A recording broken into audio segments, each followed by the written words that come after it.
Hi, and welcome to my friends across the pond.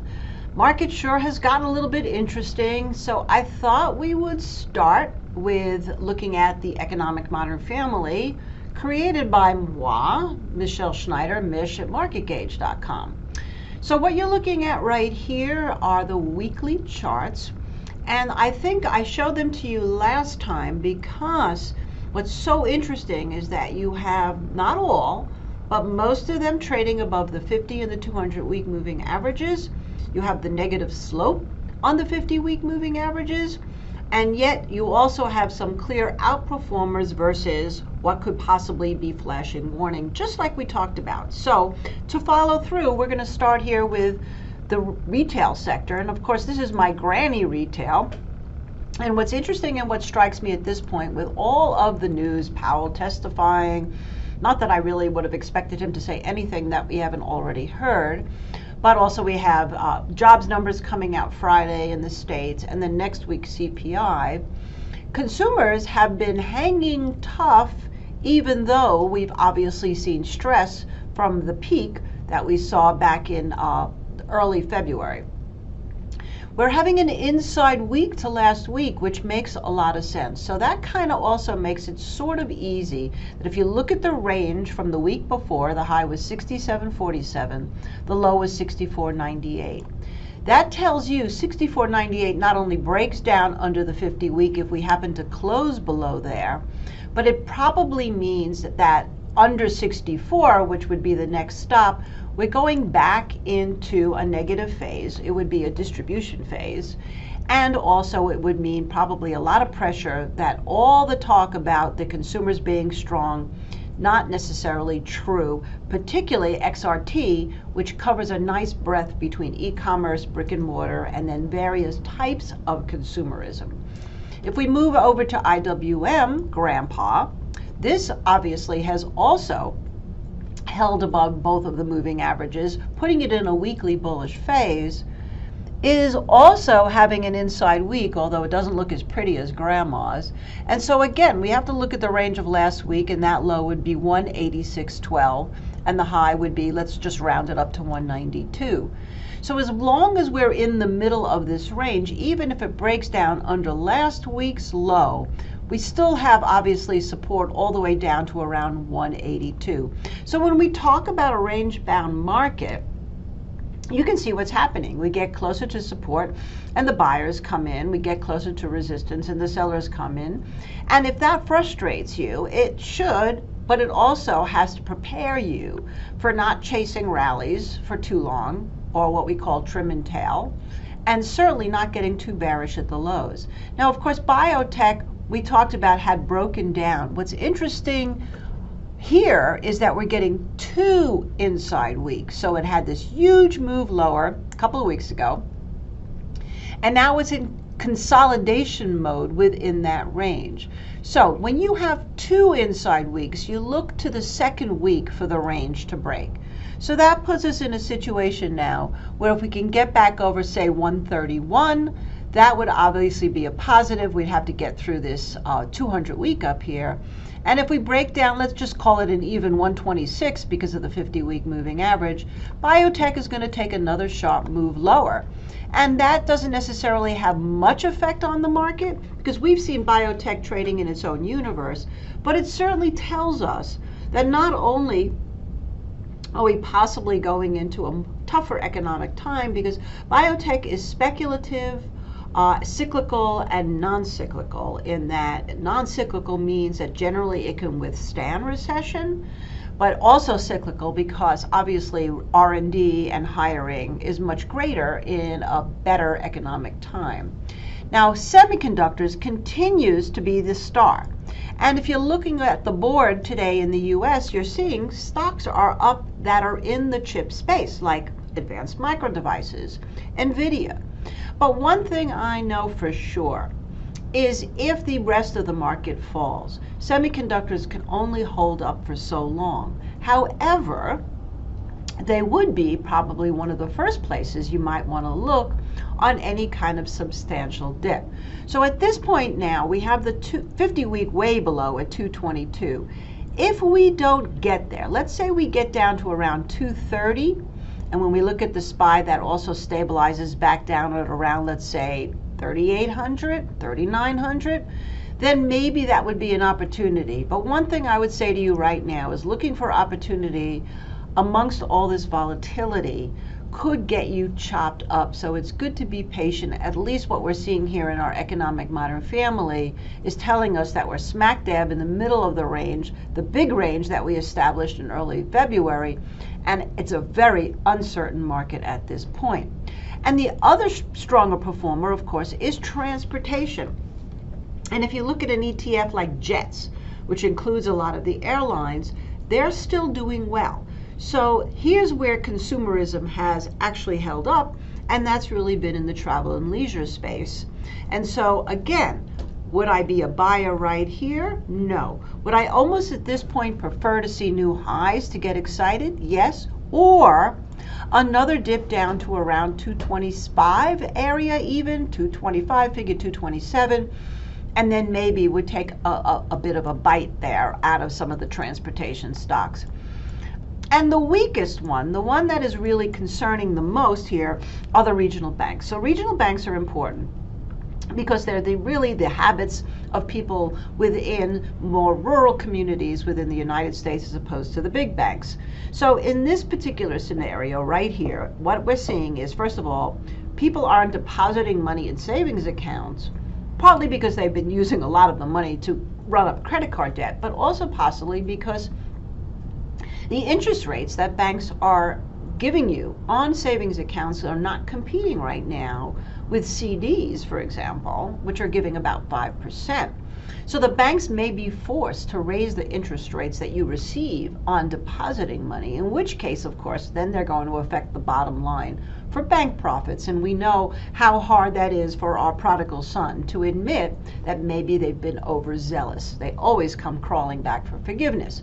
So technically speaking, we didn't quite make it here through all this resistance. And if you look at a 23-month or 2-year business cycle, we didn't even get close.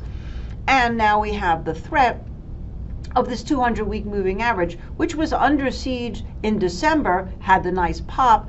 Maybe this time it'll hold again. But if it doesn't, regardless of everything I'm telling you right here, I would say that you look at XRT and KRE to either hold or not. And if they don't, then I would certainly be very cautious, at least in the world of equities. Unless you're such a good stock picker and you're looking at a sector, which we're going to talk about, that could outperform for more fundamental reasons, I'd be cautious. If anything, I would even consider maybe the short side.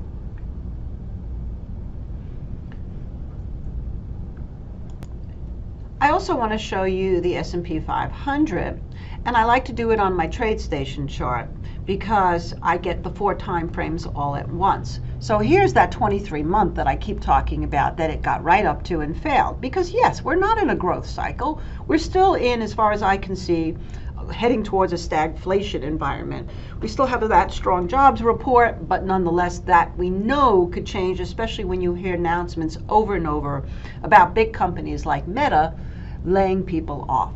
That used to be bullish for a company, and right now it's acting bullish even for Meta. But how long really, of course, remains the question. So here's your 380, 370 level that I was talking about on the monthly chart. But when I say I'm looking for 3,200 possibility, of course I'm basing it on this 80-month, which is more of a 6 to 7 year cycle, business cycle, and it would also tell us whether or not we really are going into a much worse recession, which I don't necessarily believe, or whether this would be an incredible buy opportunity across the board if it holds. Here you are on the weekly chart. We still haven't, just like I showed you with IWM and XRT and SMH and IYT, we haven't broken down under that 50-week moving average. So I like this 400, 390 level as a pivotal level. And if it breaks, that would be caution. And on the daily chart, you can see that, again, we're also still above the moving averages. So right now what we're doing is reacting probably more to the fact that A, we couldn't get through the top of the range, and B, there's some hawkish talk around. And if we just take a look at the interest rates through the TLT or the long bonds, what is so interesting is that you had This isn't a classic island bottom because an island bottom happens at new all-time lows or new all-time highs classically. But this is definitely a classic exhaustion gap, which many will call an island, is when it gapped lower and then gapped up, and right now is confirming. So this gives us different information. This means that the long bonds are anticipating that the yields could potentially soften, not necessarily the yield curve, but the long bond yields could soften, which also might be an indication that the market is preparing itself more for a harder landing or more of a recessionary landing, in which case, interestingly enough, a flock to bonds could very much be a thing. And if we go to the dollar held clutch support at 104, which is exactly the area it needed to. And if we can get through up over this 50-week moving average here, or up over 106 and the dollar goes up, of course that's going to be stressful to the markets and also to commodities.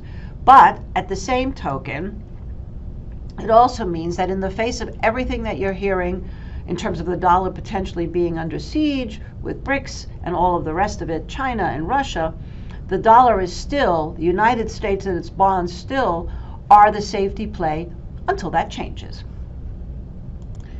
So now just moving for a quick view, I don't want to spend too much time on this, but looking at gold is well outperforming silver. And we know that last week steel, which by the way, the Steel Dynamics company that we talked about is still in the green. Aluminum is down, but not nearly by as much as one would think. And also copper, of course, taking a little bit of a hit here today, but still well above where it broke out from. So we are seeing a correction in commodities based on the stronger dollar and the threat of rates. But again, one misstep by the Fed, which I think is very, very likely, just because he's testifying today, Powell, doesn't mean that anything for what happens at FOMC, which will be at the end of the month. But nonetheless, here we are in a gold chart, also an inside week, also above the 50-week moving average, also still above its 23-month. So I still feel that gold on any substantial dip is going to look like a buy longer term because of all the geopolitical concerns. Now it's starting to underperform the SPY, so I wouldn't rush by any means.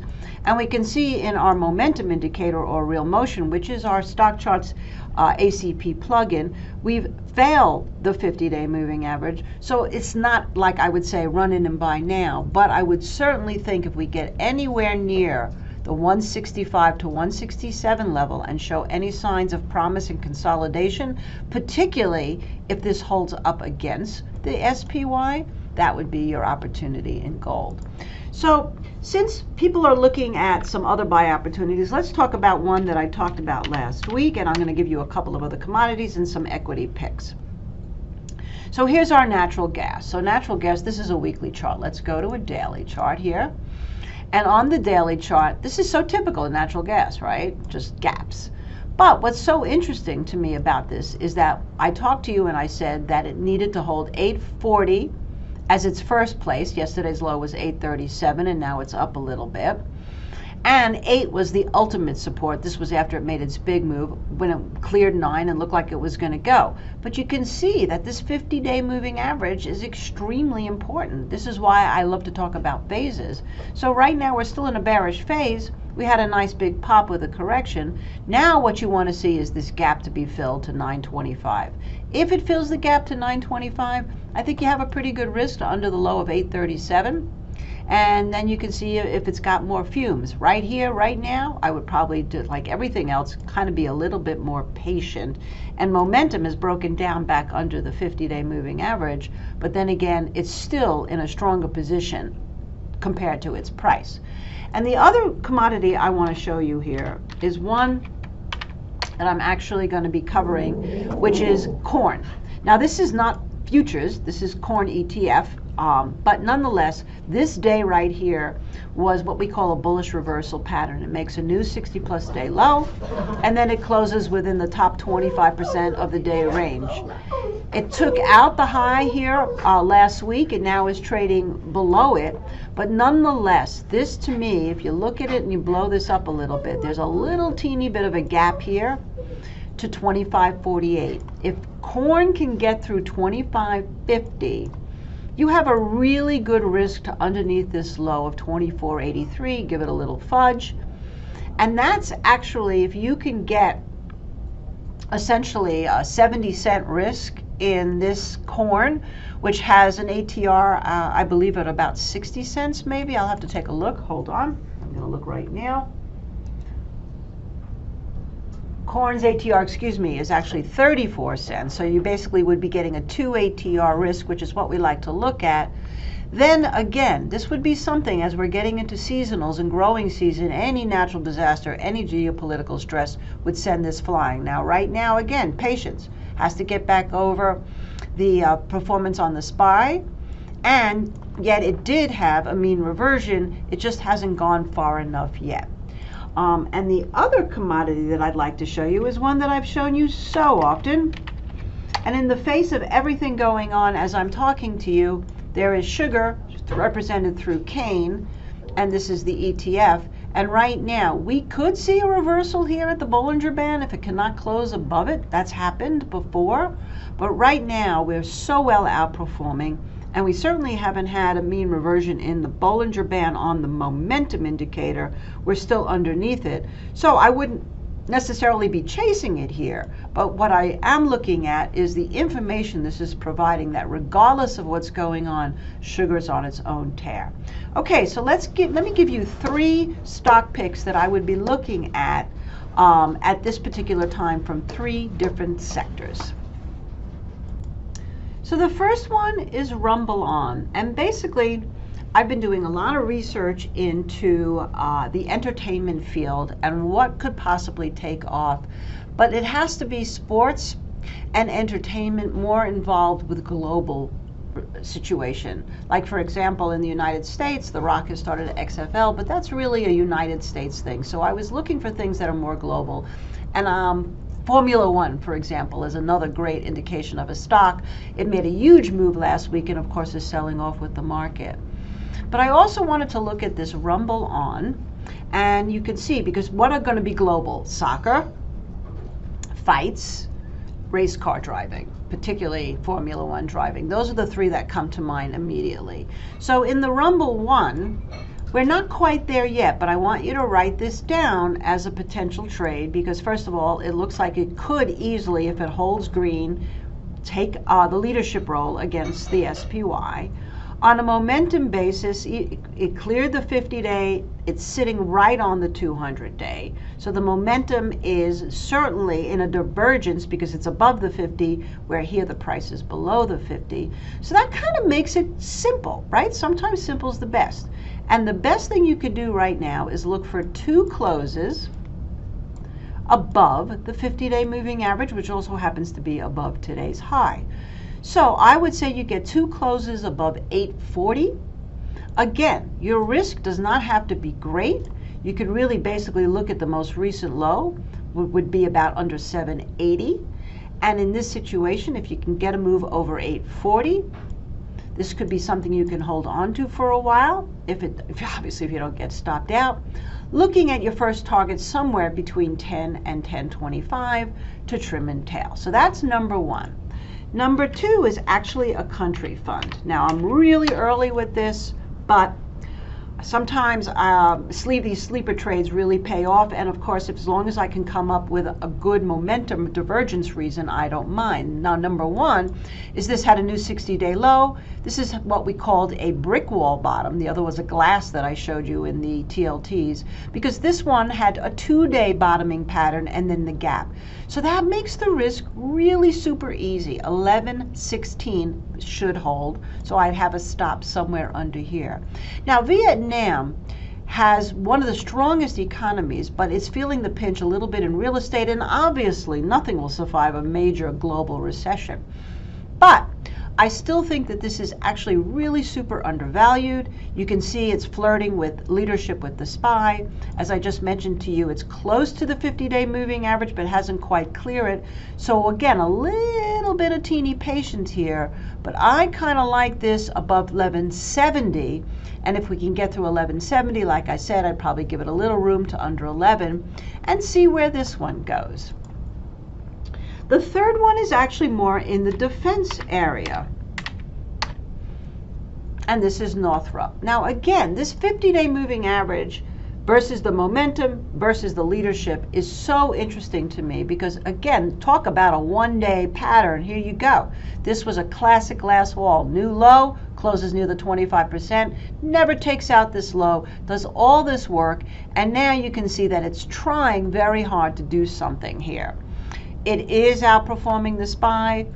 In the momentum indicator, there's no divergence, which is interesting because that tells you that if the momentum clears the 50-day moving average and the price clears the 50-day moving average, and we like to look for a 2-day confirmation, so let's call it 478, then even though we have resistance up here, what it could mean is that not only are defense stocks, and this one that has been underperforming getting ready to go, but could also really confirm some geopolitical strife. So there's a couple of others obviously around. I mean, if you really want to look at more on the chip space, I've been watching Advanced Micro Devices, particularly as we're in Women's Month here. This is actually a CEO is a woman. You could see right now it's looking pretty good. It's hanging in there. But I'm nervous a little bit about the chip space. It's been really going mainly on speculation about massive production of chips in the United States.